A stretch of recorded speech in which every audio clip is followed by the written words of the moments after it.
Welcome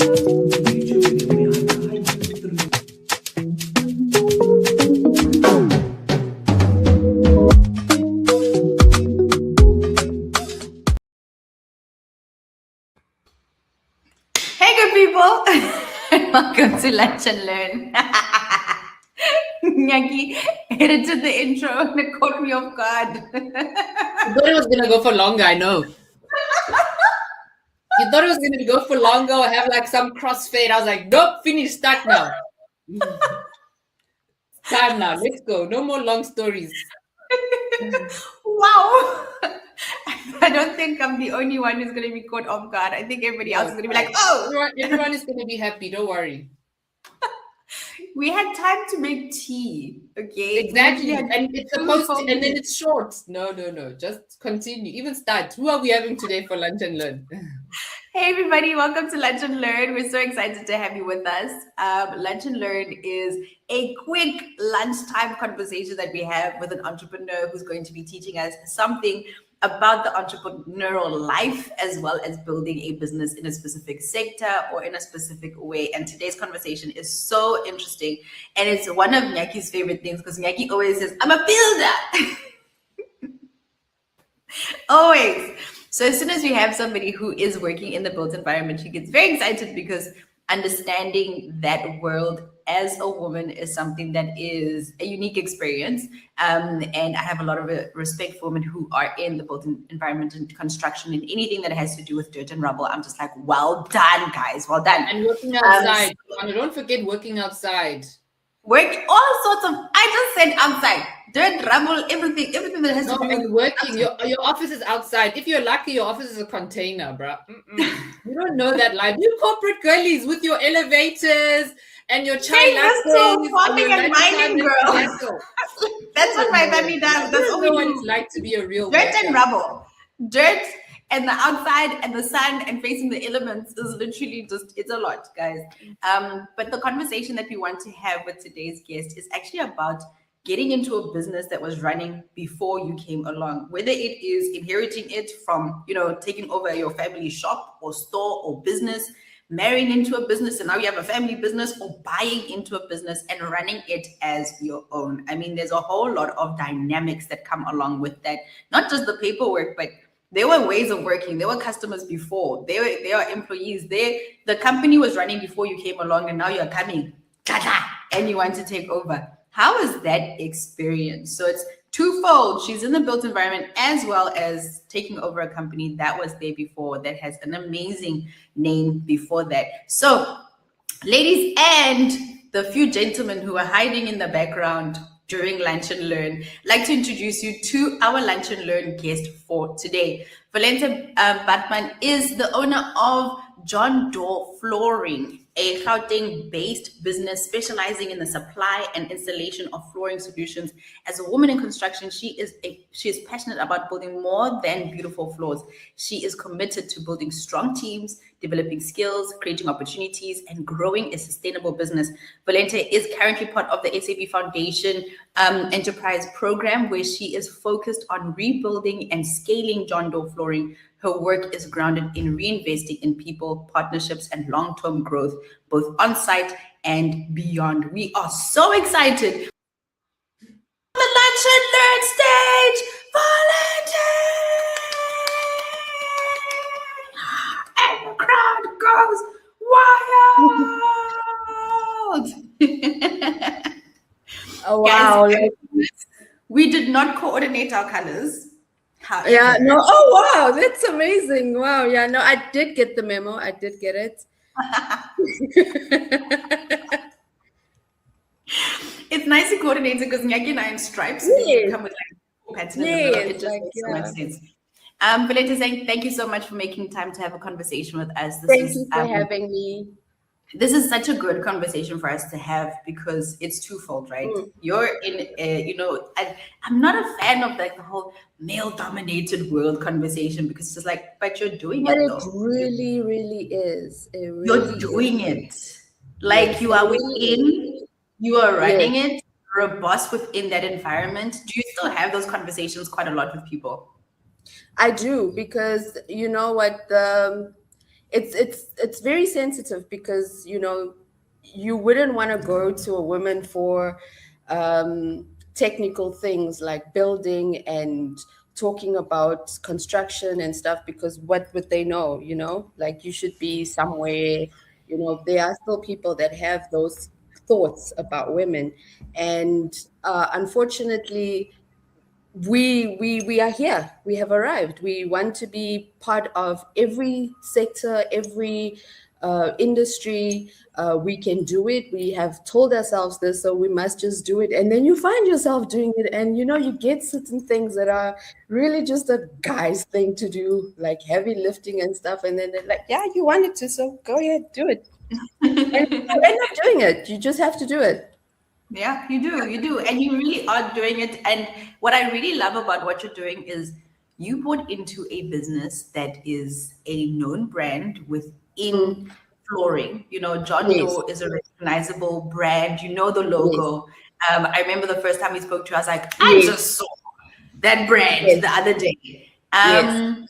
Wasn't it a bit intimidating coming into a business that has such a name and is like, okay, it was running before me, here I come? How did it feel It getting into was. a business It with really them? was, because when I got into the business, I did not know anything about the business. My background was purely construction, and it was limited products. You have your paint, you have your ceilings. They are one type of product, but then coming into flooring, it's a different ball game altogether, because you have different flooring, different brands, different kinds. They getting manufactured all over the world. They're getting imported. There's a whole different thing to, like, quoting for flooring. Also, you need to account for the waste. You need to account for climatization of the floors. You need to account for all these different things about the floors. So it was like a whole foreign concept to me. And initially, you like in the deep end, you don't know what to make of it, because it's totally different from what you are used to. And also, you have these pre-existing things that counts against you. You're a woman, you're black, you're young, now you don't even know the floor. So what are you trying to achieve here? And then luckily, we bought into this business. It was also a family-owned business. And they have developed it into this national flooring franchise. And when we bought into it, also, we needed to, like, obviously develop from there. And it's just an unfortunate thing happened throughout my tenure of having the business, which resulted in business going down. And now I'm back at it with trying to redevelop every single thing and making it even bigger and better than what it was before. How did you have the strength to say, I'm gonna push through? Because I think it happens quite a lot with, any sort of change management, change in ownership, change in environments, changing in suppliers. There's a dip that happens. And for Yes. some people, that dip is a sign that, maybe I'm not supposed to be here. But you went through that dip and then you pushed through that dip. And how did you manage what motivated you to actually push through that dip and come out on the other side? Yeah, so this is one thing that I've learned from a mentor of mine, and I have applied it ever since, is that, in business or in life, like, you can't do great when things are it's just going well. When things are going well, how do you know what are you made of? So when you are presented with challenges, and the success of a business not necessarily comes down to what's the figures on the paper. It's literally, what the trenches that you had to climb out of, like the problems that you were presented with, and you coming through that, and it makes you stronger. So you kind of feel like, oh my word, like, is that a challenge? Then you take it on, because now you've gone through the worst of the worst of the worst of things. Like, even, you watch these National Geographic things where animals, you're at their primal instinct, at worst case scenario, they need to survive. And when you are presented similarly in any scenario that you are given, and you need to survive, and now that you know how to survive, it just, everything else seems like minuscule. Like every single problem seemed like very small, because now you know how to approach every single problem. You know how to approach situations. You know how to have difficult conversations. You know how to resolve conflict. You know how to go through a recession, or you know how to go through like a COVID business situation. You know how to go through like fuel prices hiking. You know how to go through all these certain things. So when you navigate these things, like when people come with problems with their particular project, and then you're like, no, not a problem really, like we can go through it. So I find it more interesting when you are faced with a challenge. So it helps you through a lot of things, and it helps you know that you're gonna make it through. Either way, you just have to make it through. I love that. I love that perspective that you have about a talent is like getting notches on your belt. And sometimes Yeah. when you think about notches on our belt, we think about cowboys. I personally, it's weird. I feel like, how a nurse, I find Yeah. personally, I have a lot of respect Yeah. for police officers, nurses, firemen and women. Yeah. And every single time you get a level, Yeah. you get an extra Yeah. badge, you get an extra Yeah. level, you get an extra, the things that they put on. And for Yeah. the way that you're speaking about it is like, if we had the same uniform as entrepreneurs, every talent Yes. that you get an extra, an Yes. extra level, you get an extra badge, you get an extra, Yeah. and now it shows that I've gone through this challenge and I can face the next one. I love Yes. that. I love that. Yeah. It's like, you don't always know anything about everything. Like not everybody is an expert, and then it's not an issue for you not to know things. Like you can learn it. It's that's just how it works. And if I don't know it, it doesn't make me stupid. I know a lot of other things that other people might not know of. So, it's like, can I just clarify that, this is a subject matter that I am not an expert on. I would need your help. I need your guidance. Can you help me through it? And chances are I will become good at it if I get to learn it. And it has proven itself throughout my life. Like, if you don't know something, you either learn it or you ask people who know how to do it to do it. But at the end of the day, you would get the desired results. I love that. I love that perspective. I feel like lunch and learn is done. We've got the main lesson. Like, I just want to take that. I need to put it in a bottle and I need to carry it with me. I love that perspective. It reminds me. So there's two books. Richard Branson's Screw It, Just Do It. He's got the same thing. It's like, if I don't know the thing, it's an opportunity for me to learn. And he's going to be like, listen, I don't know how to do the thing. I'm going to figure it out. And when I figure it out, I'm going to get good at it. Yeah. And then you look forward to it. And I love how you're saying that it's okay not to know things. No, it's so okay not to know things. It's really okay not to know things. It's because we all don't have to know how to, wash the floors or do the things that you employ people to do. That's creating employment. You don't need to always have to know how to. The services that like somebody who works at your house, your cleaner, your domestic worker, your helper, or someone, you most likely know how to do every single thing that person does, but you don't have the time nor the capacity to do that. That's why you employ somebody else to do it. And they might know a way on how to do things differently than you do, and they might have a different approach on how to do that because that's their career and that's how they have a certain passion for it, and you just simply don't. If you don't know how to do something, it's either you find somebody else to do it or you learn how to do it. And if you don't know something about something, you can always revisit the conversation. I don't have the answers for you right now, but give me an opportunity. I am going to get back to my team, the people that actually knows how to do the stuff, and I will get back to you with an expert answer. So we might not necessarily like to not know things, or maybe be labeled as being ignorant or not knowing stuff or being an expert, but that's why you have people around, a team, and those people will help you get to know things and do things the proper way. I love that. It speaks to how it's important for you to hire experts, people who know how to do the job. Yes, And and for you as a business owner, it doesn't mean that you know how to technically do every single element of your business, but you know how to coordinate it for your business to be successful. yes, and you Massive. respect that about the people that you employ, because you employ them in that capacity. So if they are the business manager, the branch manager, if they are the fitter or whatever, you respect their occupation and you expect their guidance, and you always go to them for that specific subject matter. If you need advice on something like that, then you go to that.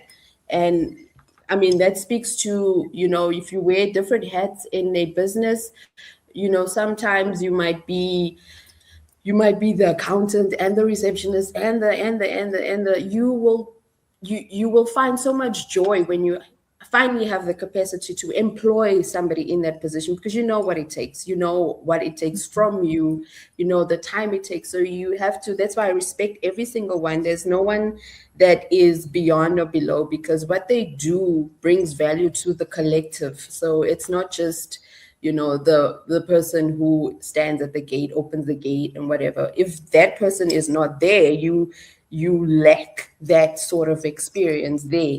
If there's not a receptionist there, you don't have that experience. If you don't have the cleaner there, you will be in filth if you don't have that person there. So I respect every single person that makes up the body of the organization.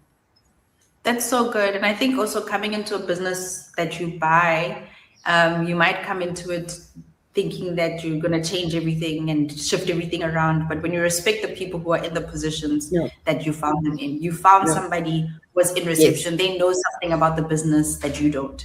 You find yes, somebody who was the driver, they know something about the yes, routes and how to deliver and how to load and how to do all of those things yes, that you don't. It's such an important way for you to learn and then continue to grow the business, because now you're not working backwards. You're actually coming in yes, from where everybody is. You respect them, you take the information, and you build from that point yes. onwards. Love that. I want to know, since coming Mm. into Johndore, and finding a team, running this organization, going through the dip and coming out on the other side, what has been your biggest win, for you personally or for you as the business? It has to be personally, because uh,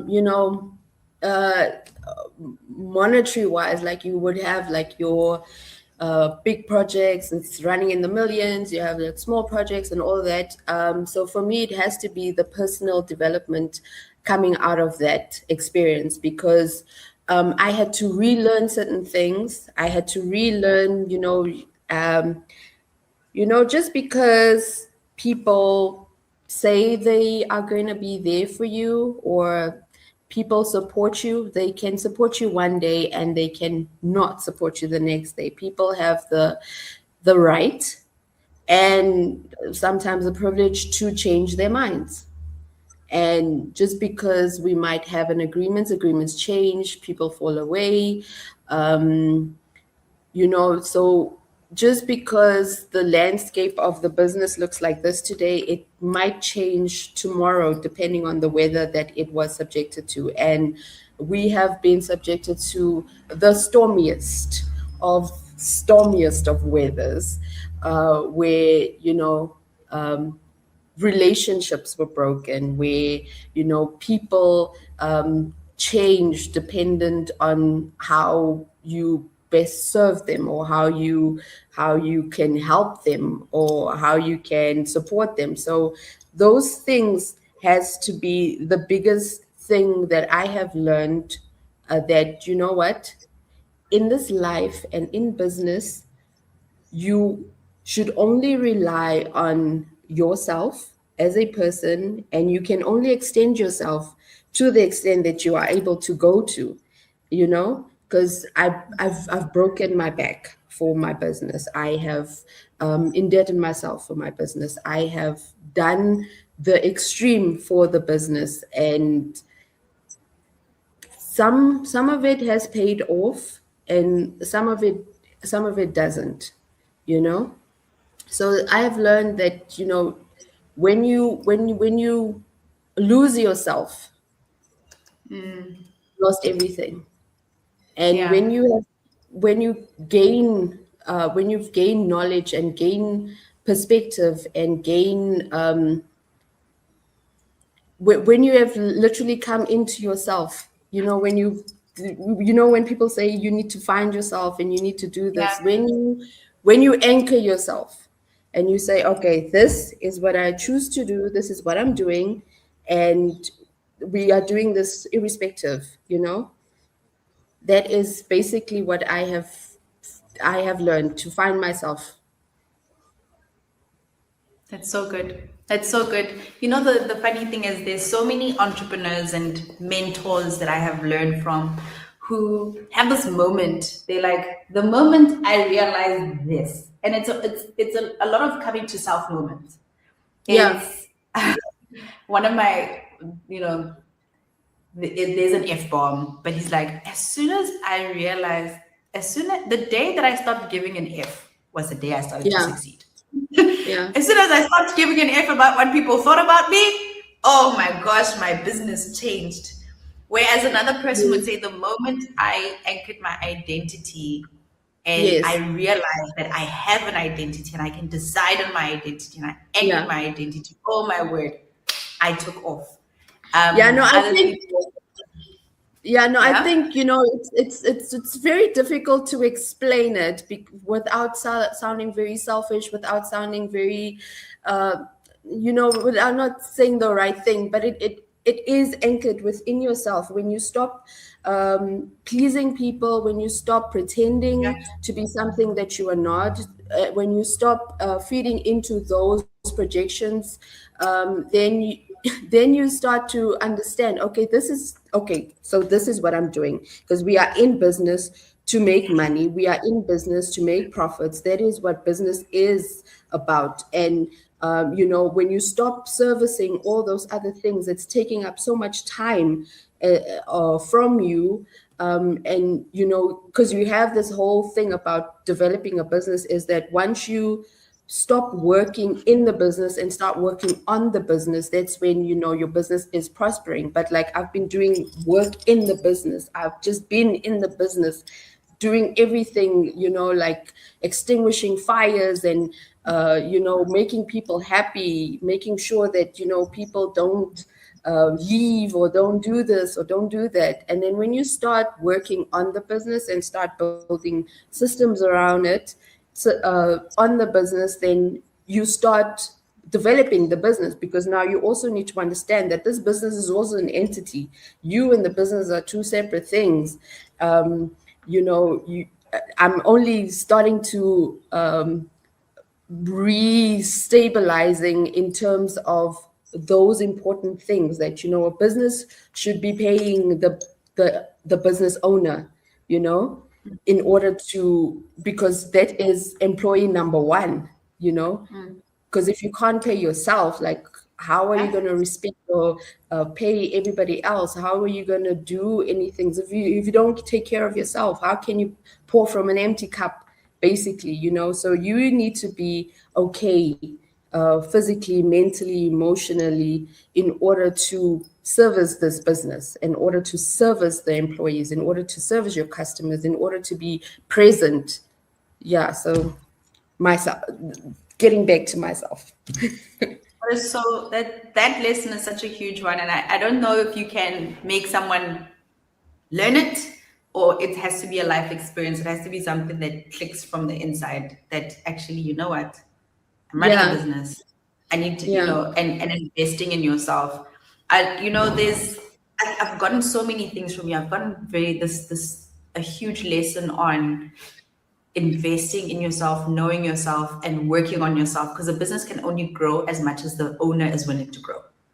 And yes, it it seems like is. it's gone through so much personal development. And I don't think it's like the traditional, you know, we're all thinking traditional, I'm going to personal development, the way that, the bro club does it. The bro club is wake up 5 a.m., cold Yeah. plunges, go to my therapy, go to my coaching site circle, do my mastermind, blah, blah. It's not even like Yeah. that. It's almost like the business forces you to grow as a person.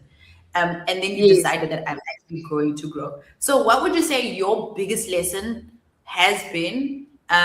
If you have shared it with us already, or if it's a new lesson, but what has been the biggest lesson that you have learned even before you came into this business? From the moment you said, I'm going to be responsible for paying my own salary, which is a crazy idea. What is the biggest lesson that you learned, and how did you learn it? Okay, well, firstly, the biggest lesson there is like being an entrepreneur is not cut out for everyone. It really isn't. And I also thought like, I am not necessarily the entrepreneur type because I used to think that I have no leadership qualities. I used to think that I'm not confident. I used to think that I'm not a person that would be able to direct people or motivate people. But then these are things that you can learn. These are skills that you can acquire. So I would say that being an entrepreneur is not a get rich quick scheme.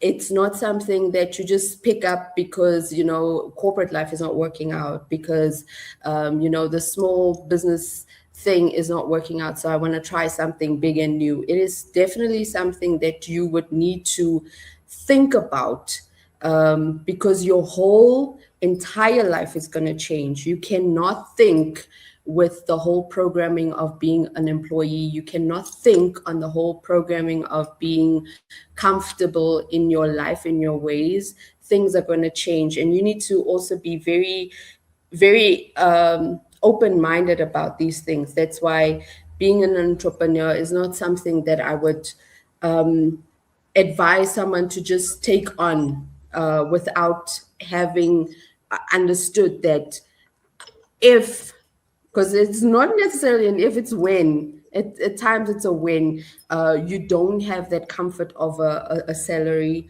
What are you going to do then? Because now you have to now change your relationship around money, because it's not something that you're going to always have. It's not something that you're going to be used to. If you are used to being paying your bills on time, doing this on time, having this comfort, having that comfort, you need to be comfortable with the uncomfortable. And that's the biggest lesson, basically, is being comfortable with the uncomfortable. So yeah, that's one of the biggest lessons. And I just hope that somebody would have said to me that, being an entrepreneur, because I thought being an entrepreneur means that I'm gonna have like that beach house in Clifton, and I'm gonna do all these major things. I'm gonna be playing golf. I don't even know how to play golf. I'm gonna be playing golf. I'm gonna be shaking hands with like prominent people. I'm gonna be this big shot because I'm this woman in business and construction. It sounds like a very nice thing, but in reality, the reality is it's not all that. You need to put in the work. You need to be prepared to do uncomfortable things, have uncomfortable conversations. You need to be prepared to do things that you were not necessarily prepared for. Because I am not, I used to think that I'm a shy person. I can't talk to people in crowds, and I can't do this and that. And here I am. I'm talking to you on a platform that is, renowned for its great things that it does for women. So now I'm here. So yeah, Love you that. need to really be prepared to do uncomfortable things. Love that. I think we grew up in the era of when they used to, the books and all of these things about entrepreneurs. Yeah, Just be like, entrepreneur like yeah, this. yes, Because I was the same. I was like, I can't talk to people out loud. I'm not a bulldog in heels. Like, I'm not that yeah, person. yes, I can't be an entrepreneur because they used to like, oh, women used to be like bulldog in heels, like, yeah, feisty and yeah, like And it's like, I'm not that person.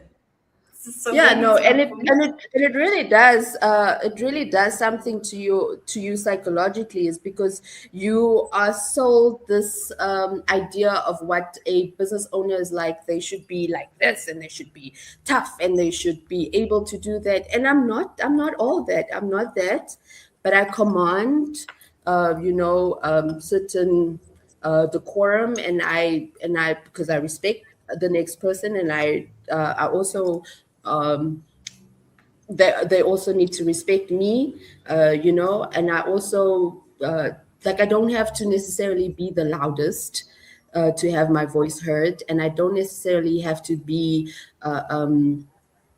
always angry for people to fear me, and I don't need people to fear me at all. We are collaborating, we are working here, we are spending most of our day and our time here, so it doesn't need to be like it doesn't need to feel like an institute. It doesn't need to feel like, you're going to that place. This is a place where we are trying to make money, we're trying to build dreams, we're trying to, if it's an employee, we are trying to get you to that car that you want, we are trying to get you to that home that you want to buy, we're trying to make dreams happen, your kids also, and all that things. We are building careers. What do we need? We're trying to develop. So I'm all for people, I'm all for developing, because people essentially helps you bring your dream together as an entrepreneur, as a business owner, because you need people. That's the most important resource in your resources. They help bring your dream to life. So yeah, basically. I love it. I think, the big thing that I've learned from you, Volente, is that coming into a business that was running before you is an intimidating thing. And I think it feels intimidating because it's out of respect to say that this thing was running Yes. before I came. And Yes. what I've learned from you is that it forced you to learn and grow and come out of any preconceptions that you had thinking, any Yes. limitations that you had for yourself. Yes. And you grew so much. And the beautiful Yes. thing is you do command respect with the people that work with you. Your business is not falling, it is rising. And that is the most beautiful thing ever. You are Yes. doing it. You're not trying to do it, you are doing it. Every day you wake up and you are doing it. Contracts are getting made, they're getting completed, jobs are getting done. You are working with a team. And what I love about what you're saying is that there's two-way respect. You respect them because they've been in the job, they know the job, you respect them as Yes. people who know what they are doing, and you also know your strengths and you work on your strengths. And that two-way respect for developing people, you stand true to what we said at the beginning, which is that you believe in developing people in your business as well. And it's so inspiring to hear you speak about something that, as women, we said on the outside and be like, yo, construction, anything in the built environment, oh my goodness, it's not only that you came into a business like that, Yeah. and then you also came into one that has a known brand, and you are doing it daily. You are running it, you are growing and learning. The most beautiful thing I'm taking from today is how you said that you don't have to know everything, and it's okay not to know everything, Yes. because No, that's just a sign okay. that Yeah, no, you are learning growing. is key. You are Learning going is to keep growing. I can imagine if we had this interview 5 years from today, you would be a well of even more information because you are just open to learning and soaking it in. So, for Yeah. one person standing on the outside of a business, because we've spoken to so many people who are just like, yeah, a family business or my dad's business, or like, I know somebody who had to get like their dad had like a gas business and they had to like refill gas and sit down. They're like, oh gosh, what am I going to do? It's one thing watching someone run the business, but then come into something that has been there. There's someone who's out there looking at, it could be a family business, it could be, a partner, like life partner, a friendship, it could be them thinking of buying something. What would be the one piece of advice that you would tell somebody who's in that situation, about to get into a business that was there before them and trying to take it over as their own?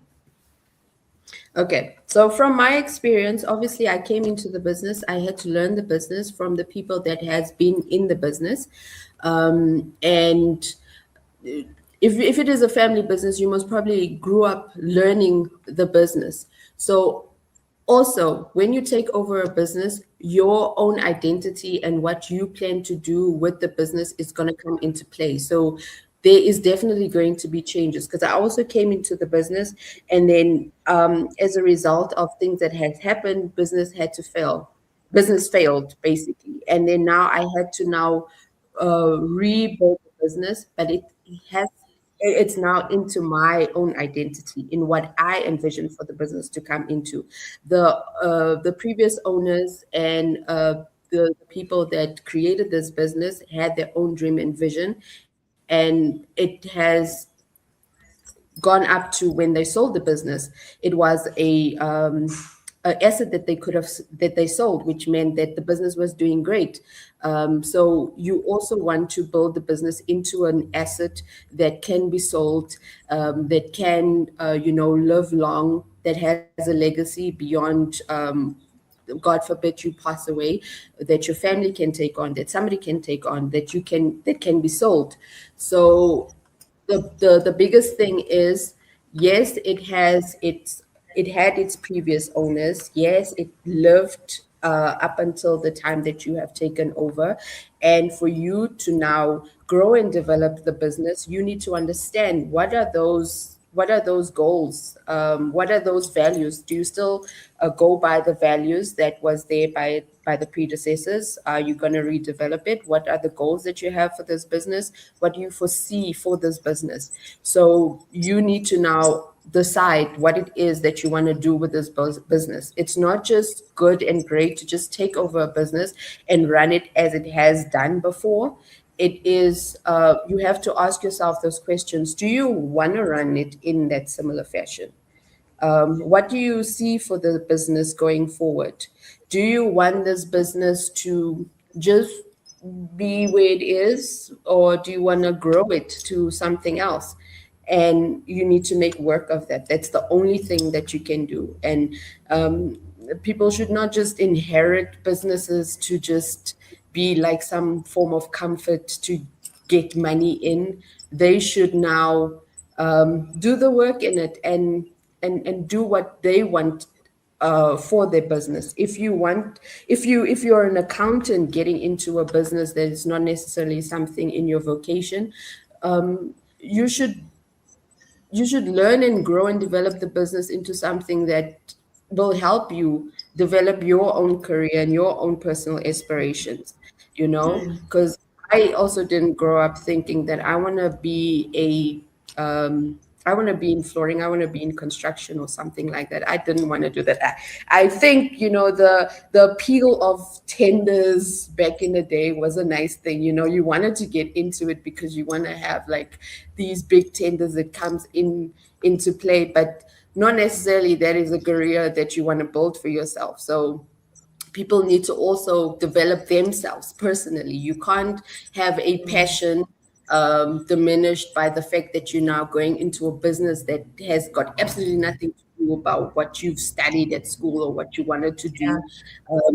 So if you do not want to necessarily do it yourself, you can put in the skills in the business that can help you achieve that, and you can maybe develop it in the way that you want to develop it. But yeah, you should have those conversations first. You should manage your expectations and manage other people's expectations, because there's a lot of stakeholders that you also take over when you take over a business. There's the customers, there's suppliers, there's all these people that had relationships with this business prior to you taking over. So you need to reevaluate that and manage those expectations going forward.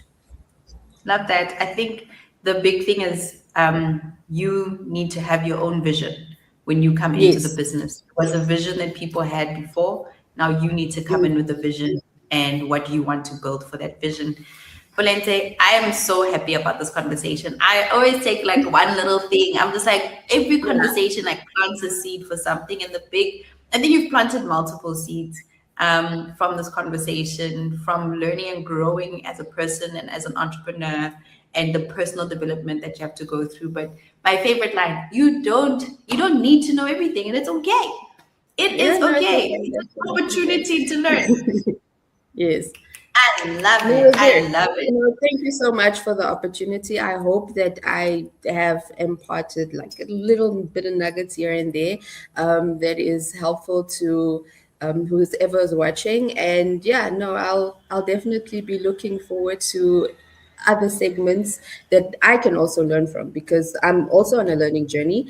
And yeah, no, I'm very, very happy and excited, and I'm grateful for this platform. You guys are doing amazing stuff. Thank you so much, Volente. And everybody who's working with you at Johndore, please do look out for, if you need any flooring in Gauteng, she's the girl that you need to give a call. Thank you so much, Nyaki. We're going to be calling it Thank you a so much. day for everybody who's joining us live. This was an amazing lunch and learn, and hope that you enjoyed it. Let us know what your number one nugget that you are taking from this conversation, what seed was planted for you, and we'll let you know what ours is also in the comments. We love to meet you in the comments, whether you're joining us from Facebook, YouTube, LinkedIn, Instagram. Let us know. We can't wait to see you again, same time, same place, next week, Friday at 1 p.m. Thank you so much, Volente, and thank you to everybody who's been joining us live.